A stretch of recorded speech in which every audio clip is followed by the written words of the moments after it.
Hey everyone, and welcome back to the Contemplative Science Podcast. My name is Jamie, and as always, it is my pleasure to be joined by co host Dr. Mark Miller. Mark, how are you, mate? Hey, James, how's it going? I'm great, and I'm excited about today's episode because we get to talk about the brainy effects of meditation, which is right in my wheelhouse. I'm always excited when we can talk about meditating brains. So, yeah, I'm excited. Indeed, we are. Today's guest, I'm pleased to announce, is Sara Lazar. Sara is an associate researcher in the Psychiatry Department at Massachusetts General Hospital and is an assistant professor in psychology at Harvard Medical School. I'm quoting now: the focus of her research is to elucidate the neural mechanisms underlying the beneficial effect of yoga and meditation, both in healthy individuals and clinical settings. Sarah, thanks so much for being here. Thanks for having me. So, to start, I want to just quote at you again. You've said, whenever you engage in a behavior over and over again, this can lead to changes. That's neuroplasticity. Is it hmm fair to say that that's the starting point for your work? Yeah, pretty much. Yeah. Yeah. Actually, the real starting point for my work was I started doing yoga and it had a profound impact on me. I was calmer, I was more settled. People who were pissing me off were not pissing me off. I saw the world in a completely different way, you know? And it was just really clear to me that my brain had changed. And it's like, okay, I need to understand this. So that was really what really got me excited initially. Awesome. That's interesting. What happened exactly? So yeah, about a month after I started practicing yoga, I was in a lab, and back then I was still in a wet lab back then, and I got back, something I don't even remember what happened, but there was a woman in the lab at the time who she was just one of these people who like to be controversial and say things and push people's buttons, and she said something, and normally I would have gotten irritated and snapped at her, and I just laughed. Because I saw that, I saw her for what she was and what she was doing. And it was a very, I just, like I said, it's just a different way of seeing her. And, and then there was a couple other things like that. And it all happened pretty quickly soon after I started meditating. And I realized it had something to do with with the yoga, because and also I was feeling more calm and relaxed. And I could see this because I was being calm and centered that she was, her words were just not landing the way they usually did. So, there was something about your lens that changed your reaction. Exactly. Yes. Yes. I So bet, Uh, I took. I bet, sorry, I was going to say, I bet so much good research has happened because researchers have had a positive experience doing these things. And they were like, well, I'm a researcher, so I got to know like what's actually going on. Exactly. Exactly. I think a lot of people, like I've met a lot of meditation researchers who said, they practiced it and, they knew it was really beneficial for them, but, they were reluctant to study it. But then as soon as a couple of papers came out, they realized that, yeah, no, this is legitimate, that, they completely jumped on the bandwagon because it just is so perniciously meaningful. Yeah. Yeah. Yeah, it's interesting. We're going to talk today about changes that happen to the brain. You hmm kind of referenced to the fact that you were like, hang on, something's different here. But before we do, is there a minimum amount of meditation required to produce the changes we're going to talk about? Yeah, that's always the first question I always get. So, in terms of brain, we have not done that study. We need to do that study. But for instance, so we looked at both brain structure and brain function, and other people have as well. So the earliest that we have seen brain structure is after 4 weeks. So there have been one or two reports of brain changes after 1 or 2 weeks. But those have not really been replicated yet um, in terms of brain structure. But brain function, it's really clear brain function can change even after, a week of practice. It's pretty impressive. But then in terms of, okay, so, but how much, because people want to know, do I have to practice 40 minutes a day, right? So no one's looked at that in terms of, okay, how many minutes per day you have to practice. But we have looked at that in terms of behavior. So there's been many studies where people have only practiced, say, 10 or 20 minutes a day, and definitely you get benefits. We did one study where we randomized people to 40 minutes a day or 10 minutes a day. And, definitely the people in the 10-minute per day group got better, but the 40-minute per day group got better than them. It was only significant Huh. in the 40 minutes per day. So it does seem like 10 minutes a day gives you some benefit, but 30 or 40 minutes a day is going to give you more benefit. Wow. Do you have any sense of where the plateau is? I'm interested in whether it's linear and 40 minutes a day produces four times the benefit. Yeah, it was a small study, so we can't go there yet. The other issue is that, why do some people practice 40 minutes, and some, even if you're told to practice 40 minutes, some people practice 40, some practice 30, some practice 20, some practice 10, some don't practice at all. And there's probably all sorts of factors that are contributing to that. So there's a little bit of a chicken egg problem there. Especially when the type of, you might say, centeredness or calmness that's brought on by the practice is predictive of then sitting for longer anyway. Yeah, exactly. Yeah. Yeah. Um, cool. So some of our listeners, particularly our older listeners, I'll say, might be interested in hearing. There are some significant cognitive effects when it comes to aging and brain function Hmm. and meditation. You conducted a study in Boston that Hmm. made this point. Can you tell us about that? Yeah. So actually, we've done a couple of different studies that are relevant to aging. So the very first study we ever did, looking at brain structure, what we saw was that there were a couple places in the brain where we didn't see any brain atrophy. And in particular, there's an area that's involved in high level cognition and something called fluid intelligence, which is the formal name for IQ, that was not aging, right? That the people with the 50-year-old meditators had the same size brain there as 25-year-olds. So it really looked like it somehow was preserving it. So then we did a follow-up study, because that first study was just people 25 to 50. And so then we did a follow-up study with people, older, like 45 to 70, and we gave them the standard IQ test. And what we saw was that, yeah, that IQ is preserved with age in the older meditators. Right. So those studies were really suggested that, yeah, meditation and yoga. So the study can say we also included yoga practitioners, and both the yoga and meditation practitioners did better than the controls, and they also had improved brain function. But both of those studies were cross-sectional, meaning as people who chose to do yoga and meditation. And so you never know. Okay, well maybe just people with better brain function, higher IQ, are more likely to do meditation and yoga.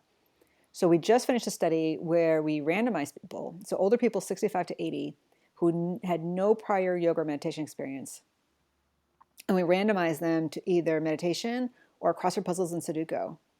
And over the first 8 weeks, both improved pretty similarly. There's a slight advantage to the meditation. But what was really cool is that then we followed them for 2 years. And at 2 years, the controls were back down to baseline, and the meditators had actually continued to improve. So it Wow. really, yeah, yeah, no, it really does suggest that, and like, we gave them the recordings, but there was no, when we told them keep practicing, but there was no further support, but a lot of them were still continued practicing. And so continued practice, they continue to accrue benefits. Wow, so interesting. And what were you doing for meditation here? I mean, because meditation is an umbrella clay or Yep. concept. So what was the practice they were doing? So for that study, it was mindfulness meditation. It was a variation of MBSR. It was 8 weeks. We didn't include yoga in that study, but and we mostly focused on cognition. So on attention and studying attention. Though there was a little bit of stress reduction is there as well, and a little bit of open monitoring. But the main practices were like body scans and breath awareness. Wow, great. Hmm. So I want to talk now about grey matter. As a Yeah, non-neuroscientist, I don't know what grey matter is. So if yeah, you could explain what it is and then maybe how it changes, that'd be great. right. Okay, so if you think of a neuron, it looks kind of sort of like a tree with lots and lots and lots of roots and lots and lots and lots of branches, and then the trunk. And so white matter is the trunk of the tree, and gray matter is the roots and the branches, and where the roots of one tree interact with the branches of another tree. Right? Very simplistic, but that's basically the idea. And so the gray matter, it's so the whole outer shell of the brain, the cortex, is gray matter, and it's all just where the cells are interacting with each other, and sort of and like basically where thinking is happening.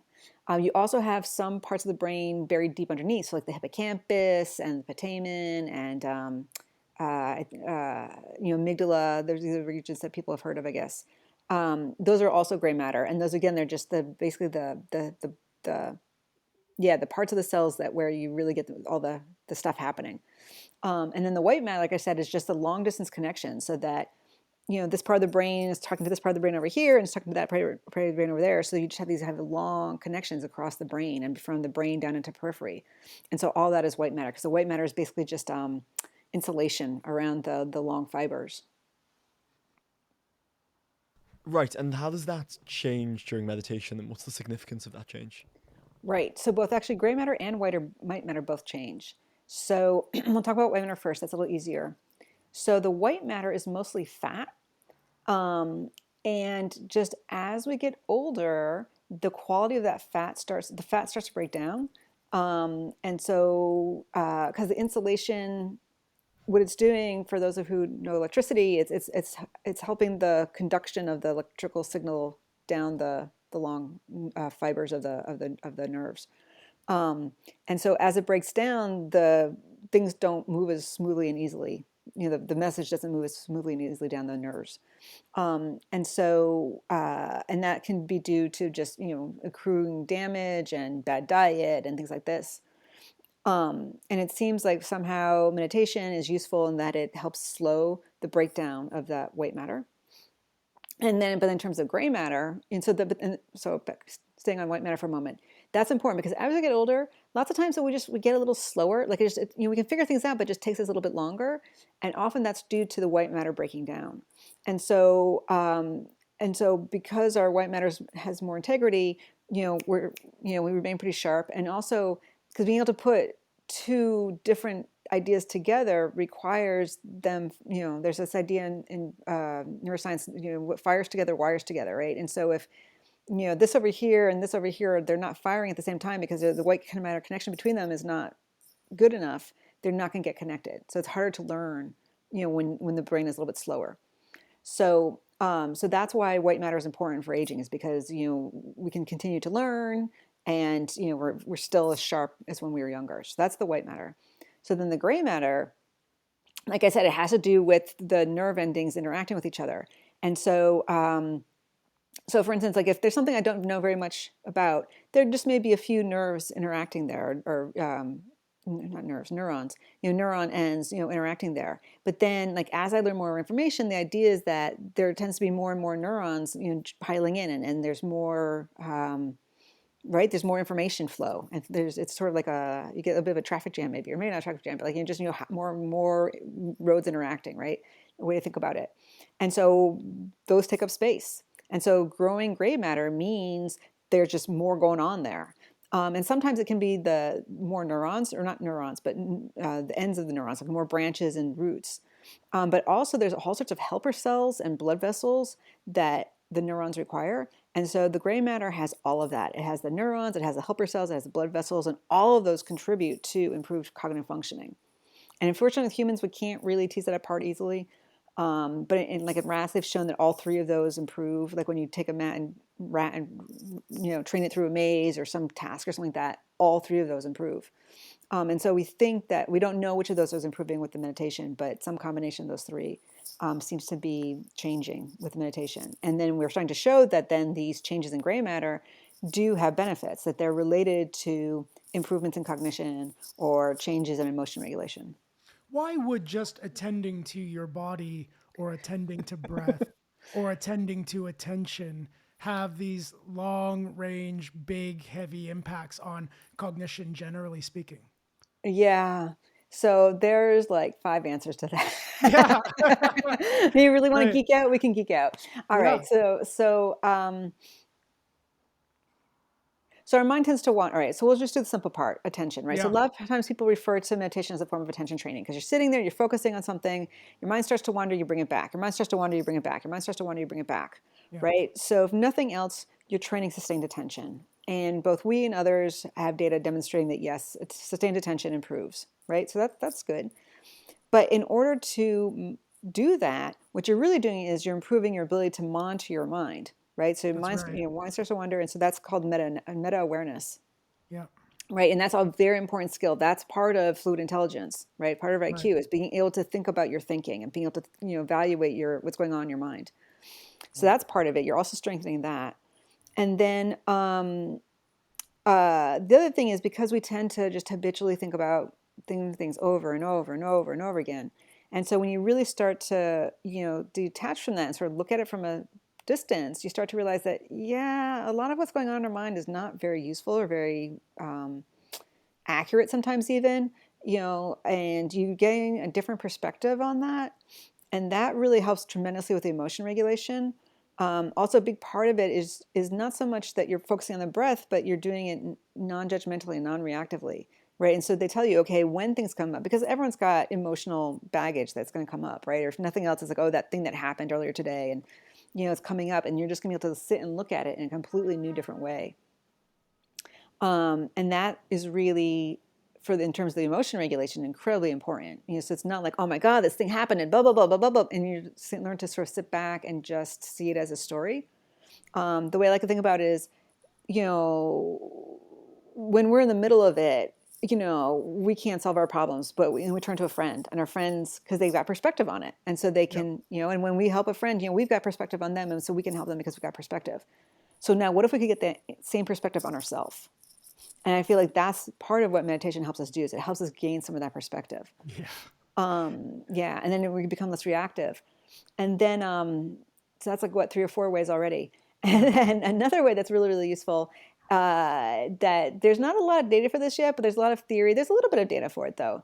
Is something called prediction error. I don't know if you guys want to go into that or not, but there's the idea is that the brain is a prediction machine, right? Because it's constantly having to figure out what's coming next. And we're going to just do a little thought experiment, if that's okay for you. So Yeah. imagine you're sitting in a cafe and you're waiting for a friend, right? And suddenly someone walks in and they have more or less the same build as your friend, maybe the same hair. And for a split second, you think you see your friend. But then you realize, oh, no, no, no, it's not them, right? So, but for that split second, you could have sworn you saw your friend. And in fact, you did. Because what happens is that the brain, it actually takes about 150 milliseconds for light to come in, hit your eye, go to the back of the brain, get processed, and figure out what you're actually looking at. And so the brain is continuously predicting what it's going to see. So now, like if you just look around your room, like your brain knows what your room looks like. And so your room is sort of preloaded into your brain. And so as you look around, it sort of knows and it preloads what it knows to be there. And so that way then as you look, it then confirms, yep, yep, yep, yep, yep. So when you're looking for your friend, it sees your friend's face because you're looking for your friend's face. And then it realizes, nope, doesn't match. Okay. And then shows you what the face actually looks like. Right. So your brain's actually doing this all the time. It does it for vision, but it also does it for thinking, for emotions, for mood, for all of it. Right. There's some really interesting ideas out there about how much of our experience is based on predictions. And one idea with meditation is that you're learning to break those predictions and to see things as they actually are, and to make the so you're not always reacting on habit. That you're learning to see what, wait that 150 milliseconds, see what's actually coming in before you respond. So it's a really cool hypothesis, and all that comes from just watching the breath.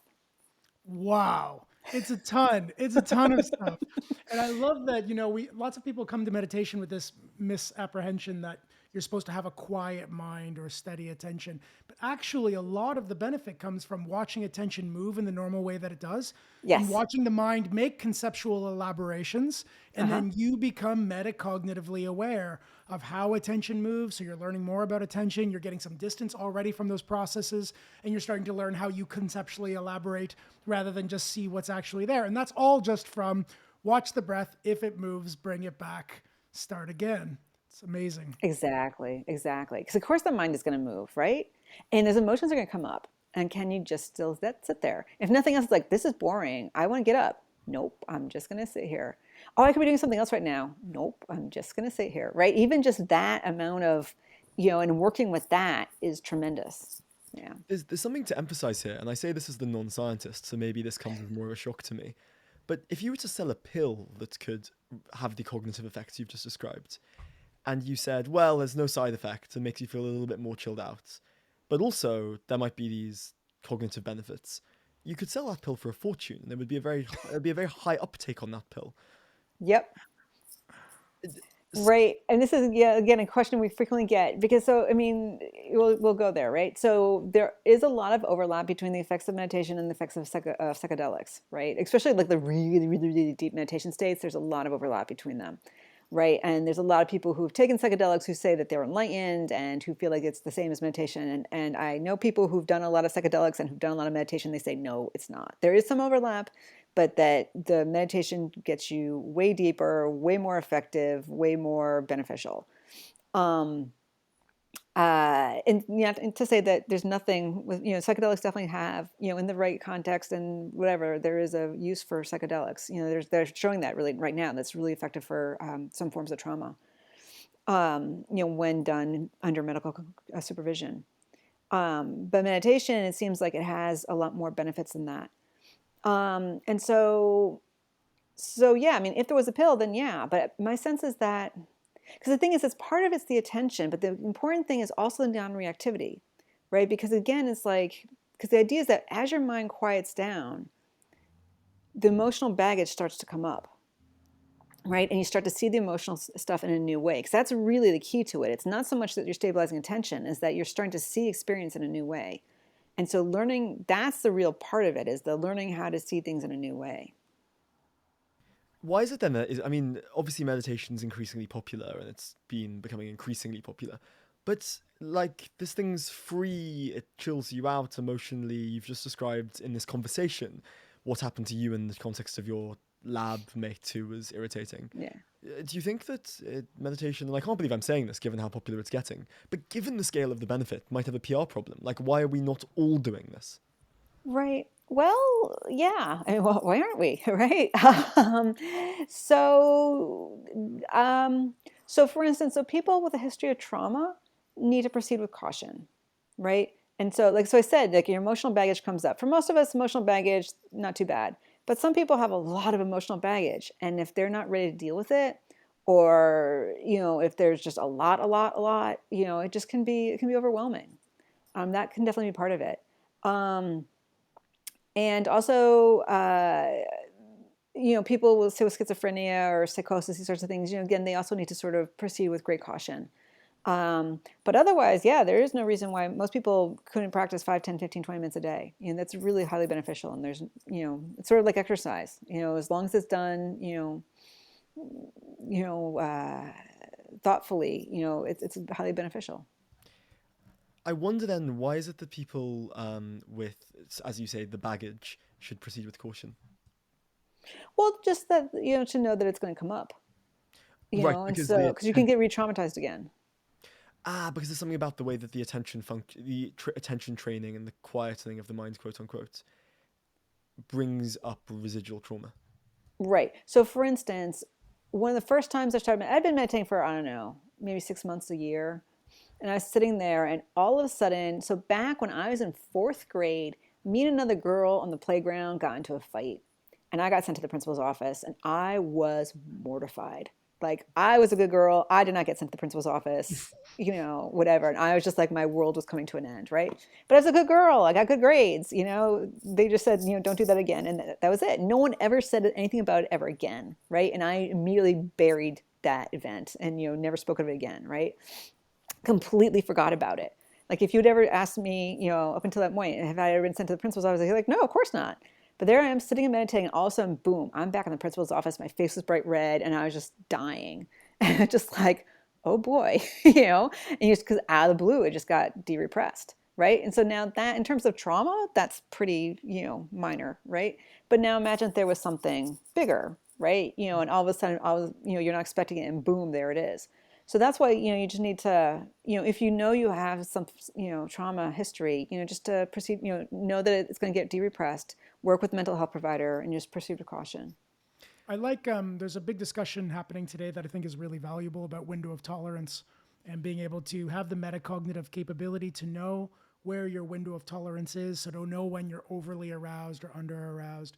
And that Mm-hmm. probably mindfulness is going to be most useful when we're in our window of tolerance. So I hear you, if you have big emotional trauma and you get triggered and then you're in the red immediately, that's a really challenging thing to probably meditate your way through. So then you've got Right. to be careful about using attentional training programs like this on your own to deal with things where you're out in your red.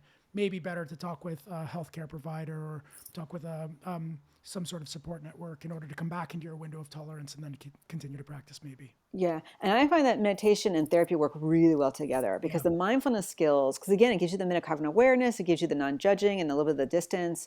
And so, and I've talked to a lot of therapists who meditate and who have clients who meditate, and they say, yeah, like the two go together really, really well. But you definitely, I know a lot of people who they started meditating, baggage came up, and then they went to therapy, and and it was good because it's sort of they're ripe for it. So the two really work well hand in hand together. And usually, most people just need a little bit of time, and then they work through it, and then they're done with it. But just talking about, but because meditation is good, therapy is good. The two together are fantastic. Something I don't want to just skirt over is you said, I thought that sentence was going to end. I've been meditating for. I thought you were going to say something like X number of years total, but Ah, you said 6 months a year. Just tell me a little bit about that. Is that a retreat situation? sorry, wait. You said 6 months a year? Wait, I missed Yeah, it. I might have misheard. You said you've been meditating for about 6 months a year. Oh, no, no, no, no, no. So I've been meditating for 25 years now. But I do go on retreat. I went on my first retreat in 2005, just a week long retreat. And then I did a week long retreat per year for about 10 years. And then a lot of stuff was going on, with my family, and so I kind of took a couple years off because I just did, whatever. But then, actually, in 2019, November 2019, I did a 6 week retreat, which was fantastic. And of course, then COVID, and so then I've done home retreats since then, and I'm hoping to go on a in person retreat soon. So yeah, retreats are a lot of fun. I shouldn't say they're a lot of fun. Retreats are transformational. They can be fun. They can be gut wrenching. They're all over the place. It's a roller coaster. It can be a roller coaster, but sometimes it's just sweet. But yeah, there's no two retreats are the same. Let's just put it that way. So something I want to pick up on was I just want to say first I really appreciate the way that you're talking about meditation. I think sometimes mindfulness can get taken out of context, or attentional training can get taken out of context, and then we forget all of Hmm. the metacognitive um, parts that are part of it, and also the emotional part and the way that things are coming up, and we're learning to manage them better. Hmm. Um, and I love also that you're bringing it back. You're saying like therapy and various forms of meditation fit like bric or brac. And I think probably traditionally you would want something like that where you're going to be close to a teacher, you're going to be close to a community. So another thing that I think is sometimes left out of the conversation that I know you are definitely keeping in the conversation is the relationship between morality and virtue and some of this meditative development.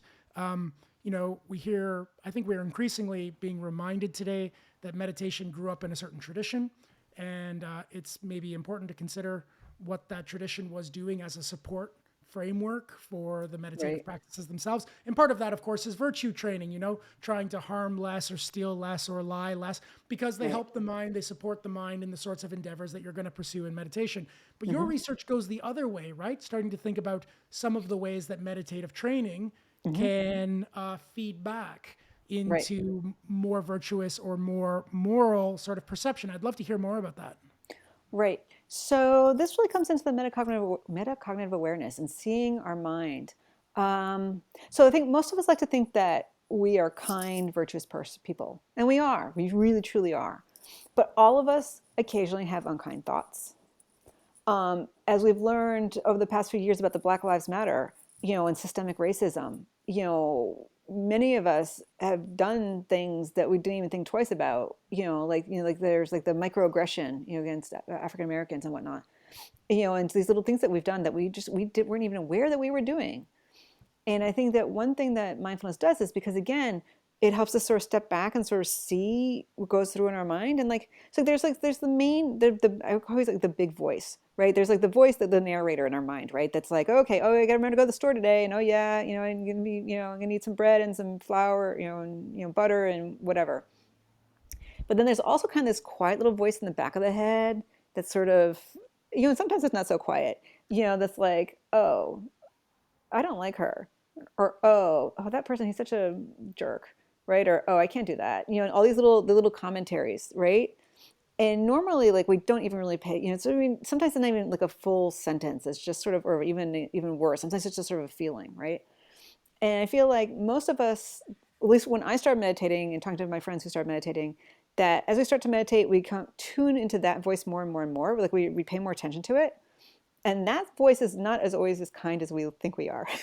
Right? And it does some things, like some of our motives are perhaps not as kind as we think they are, or We do things that are perhaps a little bit morally gray. And oh, it's fine, it's fine, it's fine. But if we had to say it's fine that many times, is it really fine? That sort of thing. And normally we just sort of brush that off and go past that. But with mindfulness, like you really start to tune into it and you realize, ooh, wait, hold on. My thoughts and my actions are perhaps not aligned with my thought of myself and with my morals, right? And it really helps us clean up our act, just because we become more aware of it. And we do it in this non-judgmental way. We realize that, okay, all of us do this, and okay, it's the social norm, but I don't want to do that anymore. So I think that's a big part of it. Right, and without that increased awareness to kind of the background thoughts, oh, I don't like her, or he's being an asshole, you can buy, quote unquote, the top-down narrative of, oh, I'm a great person, and Right. you sort of almost confirm that, right? At Right. And every I'm right, stage. she's wrong. Yeah. Exactly, and I think when we're playing that game without necessarily the attention training, we can miss maybe or suppress a little bit that background noise. Exactly, exactly. But again, as you start to step back from your mind and sort of see it as just thoughts, you realize, wait, hold on, was I really right and she was wrong? Well, maybe there's something she said that was, why is she? And also you start to develop more care for other people, right? And so it's like, okay, so why did she say that? Right? Or, why was he acting in that way? And so you really, and this is part of, changing, seeing the world in a new way. I go back to that very first encounter with the woman who was pushing my buttons. I started thinking like, oh, well, so why does she act this way? Why does she feel the need to push people's buttons? Why does she feel the need to, do the things that she does? And so then, that increases empathy, as you start to understand like, oh, okay, well, maybe she's having a bad day and, oh, she's going through a hard time or whatever, um, again, it's working sort of on multiple levels. Yeah, it's interesting because I think we've all had this experience in some form when you're really, really angry and upset, and then you leave the situation, and half an hour later, there's automatically more room for compassion for the other person. You haven't Yeah. done anything beyond just change the attention, and as the attention has changed, there's a corresponding emotional change. Yes. I just want to pick you up on that then. So, is the thing that makes potentially meditation something that makes you act more morally or process information regarding ethics differently? Is it just a case of attuned awareness of your thoughts? The thoughts, possibly also your body, like our body, like, so this idea that, we know, when we feel physically uncomfortable sometimes when we're uncomfortable, right? And so sometimes our subconscious figures these things out before we have it even in our mind. So it's also tuning into my body, like, okay, I'm feeling icky here. What's going on? I don't like this, right? Sometimes it's not even really clear, but we can tune into the body sometimes as well. But yeah, so thoughts, body.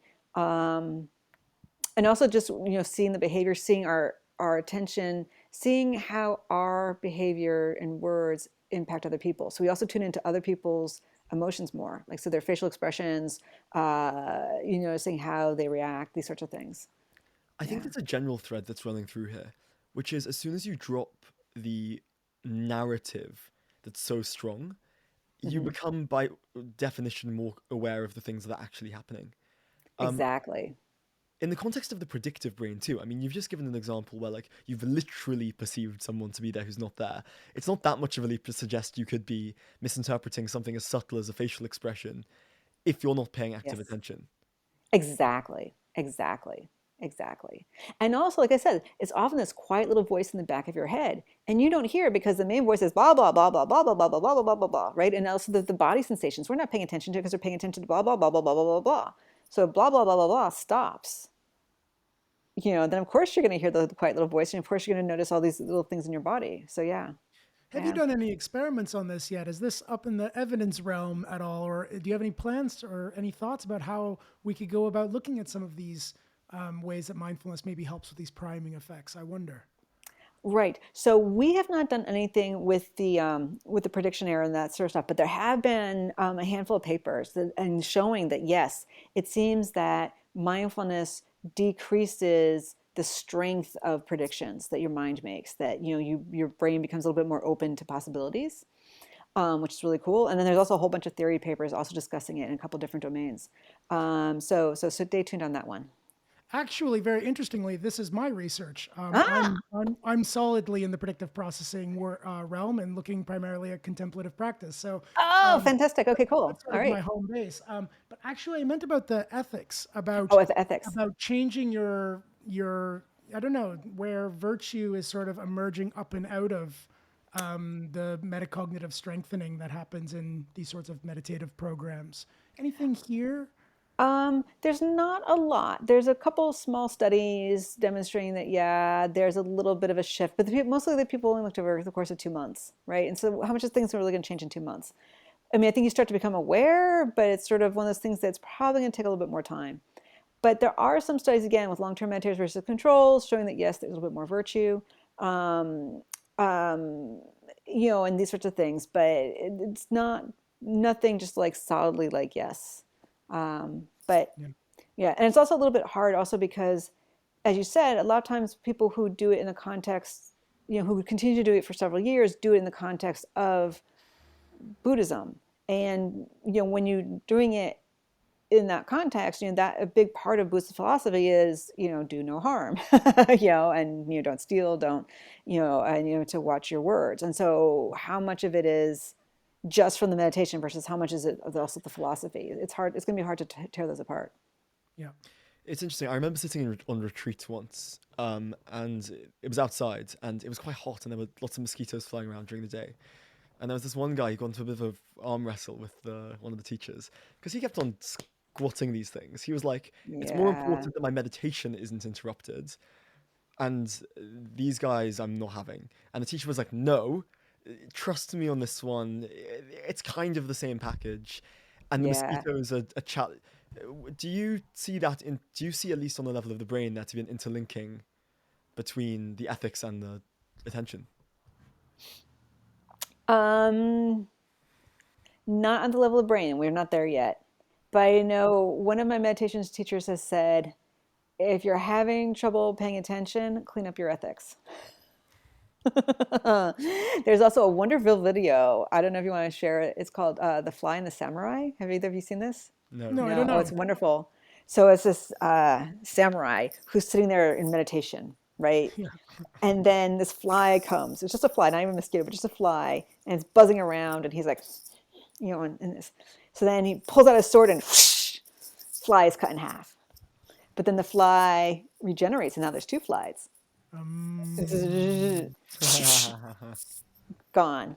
This keeps happening. All of a sudden, there's thousands of flies buzzing around, right? And of course, the flies represent thoughts, right? And so he's just like, ah, ah, ah.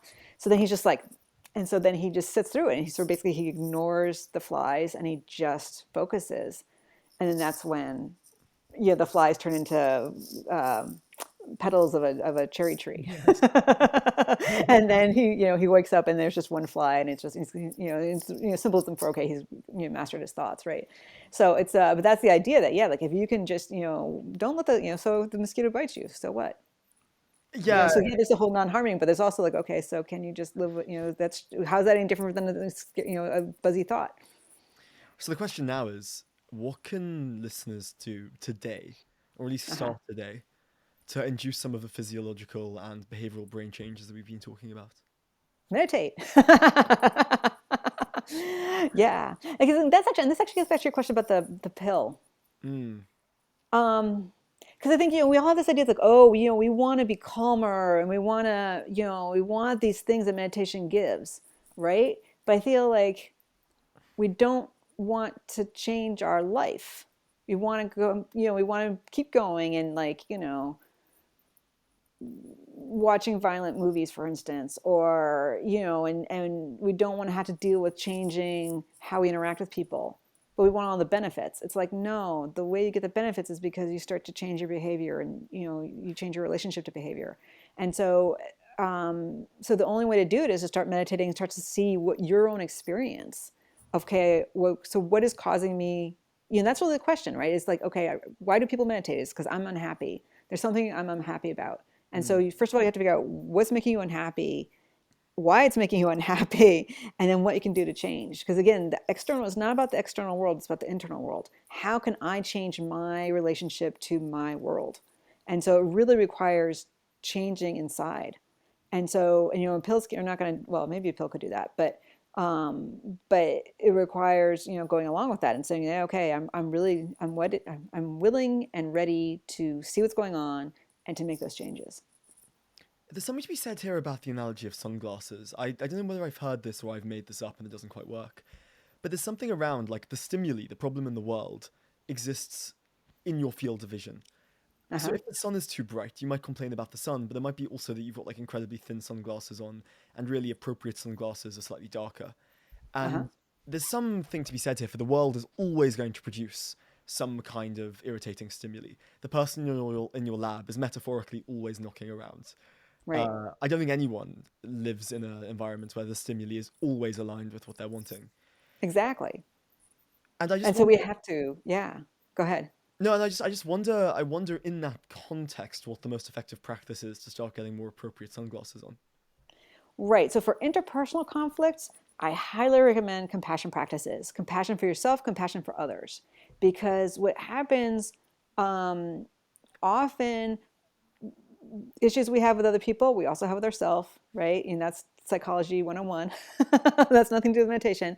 And so by having more compassion for those parts inside of ourselves, we will just naturally start having more compassion for others. Like when we really start to see that, oh yeah, like again, like, okay, I can be a jerk sometimes too. We have more compassion for those people who are being jerks to us, right?